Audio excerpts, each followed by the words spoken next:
Kovia ratkaisuja, isoja päätöksiä. Ja luonnollisesti kärppäleirissä ei oltu pelin jälkeen kovin tyytyväisiä. Kuunnellaan päävalmentaja Petri Karjalaista. Totta kai.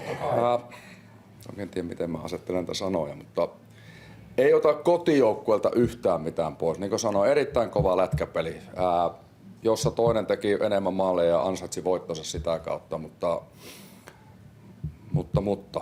kyllä mua vituttaa tuo ratkaisu, miten se tulee. Ei Herran Jumala. Meille on sälytetty se haasto vastuu. Edelleen eihän nykyään enää puhalleta paitsiota poissa, kun on aina mahdollisuus, että voidaan sanoa, että haastakaa jos haluat. No sitten kun me haastetaan se paitsio, niin sitten ei löydetä oikeita kuvakulmia tai systeemeitä, en minä tiedä. Jos meillä kestää 20 sekuntia saada näkyä, että se on se tilanne paitsio. No tuomarit tai jotkut, en mä edes tiedä kuka päättää näitä asioita. Sitten ne päättää, että ei se ollut paitsio, hyväksytään maali siitä, annetaan Kärpille vielä lisäjäähy epäonnistuneen haastamisen takia, mikä ei ollut epäonnistunut, mutta herrat ei vaan katsomaan niitä asioita, jonka sitten HPK käytti erittäin hyvin hyväksi. Ja sitä varmaan joukkue olisi pitänyt pystyä käsittelemään paremmin se asia, ja kyllähän me siihen tilanteeseen sitten paljon niin menetettiin energiaa, ja muutaman kerran päästiin vielä lähelle sen jälkeen, ja rimpuiltiin loppuun asti, mutta tänään ei riittänyt. Kyrsii kovasti.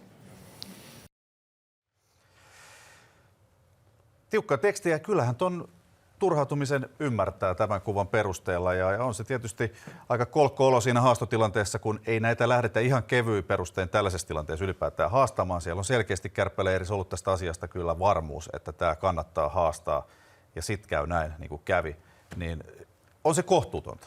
No, se on tietysti kova, että jos toi vielä aiheuttaa sen, että se playoff-paikka on niin sanotusti taputeltu, niin kyllähän se kova. Että viime vuonna oli se Klara harhasyöttö siihen maalivahdin loppuun ja tämä ratkaisu, niin kyllä näkee, että tuossa Karjalaiselta kyllä purkautui aika paljon. Kyllä tämä jonkunlaista jälkiselvittelyä selkeästi vaatii, että miten nämä tilanteet ne menee ja mikä kuvakulma kenelläkin on sitten näitä tilanteita ratkottaessa käytettävissä. Mutta kova ratkaisu tänään puhuttaa varmaan vielä pitkään, mutta tietysti on hyvä silti todeta tähän loppuun, että Kärpilläkin toki on ollut se 57 ottelua aikaa pelata itsensä parempiin asemiin, ettei se kausi nyt tähän yksittäiseen ratkaisuun silti kaadu.